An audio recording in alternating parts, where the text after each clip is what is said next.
I feel good, you look great, I like you, I can't wait. A first time, a first date, you're so fine, I'm so late. You sip wine, I drink straight.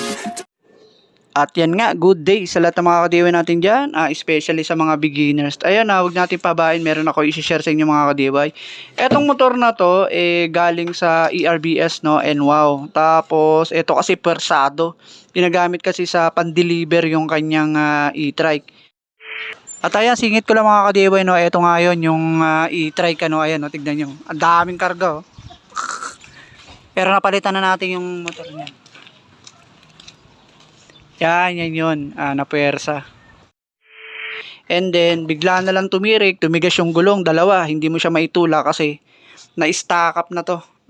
Hindi ko sure kung nasunog na yung loob or whatsoever, ngayon ko pa lang kasi siya bubuksan. Ngayon, di ko naman din to mare-repair, siguro, pero gusto ko lang din maipakita dun sa mga iba na nagtatanong, paano daw ba mag-open o mag-disassemble ng motor nung ganito mga differential motor mga ka-DIY. Ayan, simulan na natin. Okay, dito una alisin muna natin yung mga tornilyo niya dito. Tatlo yan kalimitan. Ayan. Kalasin natin yan.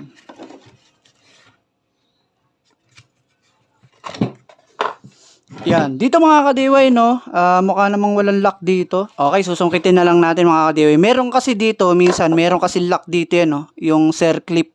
Kaso wala siyang circlip dito sa pagkakataon na to. Kaya angat lang natin to.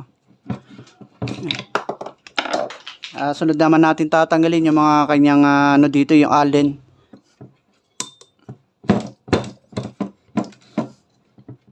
Okay, natanggalin natin mga ka-DIY. Kalimitan yan, 6. Ayan. Ito siya kahaba.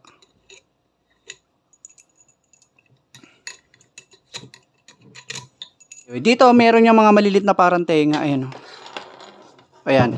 Bali susungkitin lang natin yan. Yan, nakaganyan. Tapos pukpukin natin dito mga ka-DIY. Paunti-unti lang. Ayan. Tapos kabila.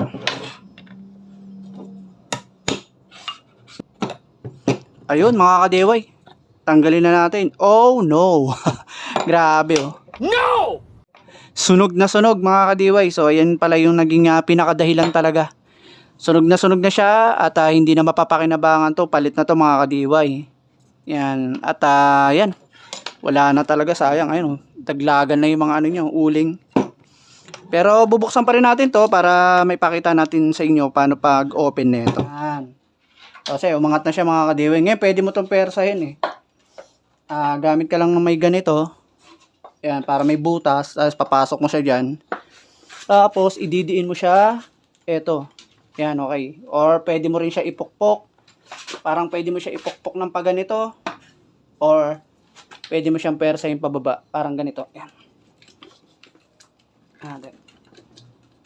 Yun. So, napansin nyo mga ka-DIY, basic lang. Basic. Tapos yan, ayun, wala na talaga. Sayang, nasira na. At dito nga mga ka-DIY, no, wala na talaga, pinutol na natin. At junk na to mga ka-DIY. Ang gagawin ko dito, bibiyakin ko na lang to rito. Yan, konti lang para makuha ko tong ano, yung alum tapos yung tanso mamaya. And then, eto, tamang-tama mga ka-DIY, kasi may nagtanong sa akin, hindi ko lang din masagot, di ko may pakita sa video, pero ito na siguro yung pagkakataon, ano. Kung paano daw ba magpalit ng bearing dito, kasi minsan yan, pag nasira yung bearing niyan, mahirap kasi alisin yan mga ka-DIY. Kinakailangan mo munang alisin tong shafting niya dito. Tsaka tong magnet. At ayan, isa sa pangalis ko, meron akong tinatawag na puller. Pag yung bearing dito nasira sa ganitong differential. Kasi pagka yung bearing naman dito sa takip lang, madali lang. Kasi susungkitin mo lang yan dito sa likod, mapapalitan mo na to, yung bearing dito. Pero yung bearing dito, medyo kinakailangan mo ng special tool. So ito yung kailangan natin dyan. Kailangan natin kasi maalis tong magnet dito sa kanyang shafting para ito ay mahugot. Ngayon, ang pinaka basic dyan, gagawin mo, sukatin mo muna yung layo nito, etong magnet dito sa dulo na itong shafting. Ito yung dulo yun. Yan. Ito yung dulo. So, susukatin mo muna yan. Pagka nasukat mo na, tsaka mo na siya ipuller. Para pag binalik mo, alam mo kung ano yung sukat niya. So, ayan, tanggalin ko na isang mabilis mga ka-DIY. Okay, ayan, natanggal na natin yung kanyang magnet. Ayan, natanggal na yung magnet. Ito na siya. And then, syempre, ito, pupukpukin mo na lang to rito mga ka-DIY. Ito yung martilyo. Yun, tanggal na natin. At ayan, pwede mo na tong palitan, no? Pupukpukin mo lang to rito, lalabas na to rito eh. And then, palitan mo na lang. And then, yung sukat na lang, bili ka na lang. May nabibili naman yan sa mga auto shop mo. Kaya sa motor shop, meron din minsan kasukat yan eh. At yun, doon sa nagtanong, ganun lang mga ka-DIY, kinakailangan mo ng puller. And then pag meron ka na ulit ganito, ayun, balik mo lang. Tapos balik mo lang dito. And then syempre, babalik mo tong pinaka-magnet, susukatin mo lang yung layo nito dito sa dulo. Okay? At yun, hanggang doon lang mga ka-DIY. Pinakita ko lang sa inyo yung basic. Baka sakali may makuha yung iba na idea kung paano magkalas netong differential motor. Ayun, medyo madumi. Thank you, thank you.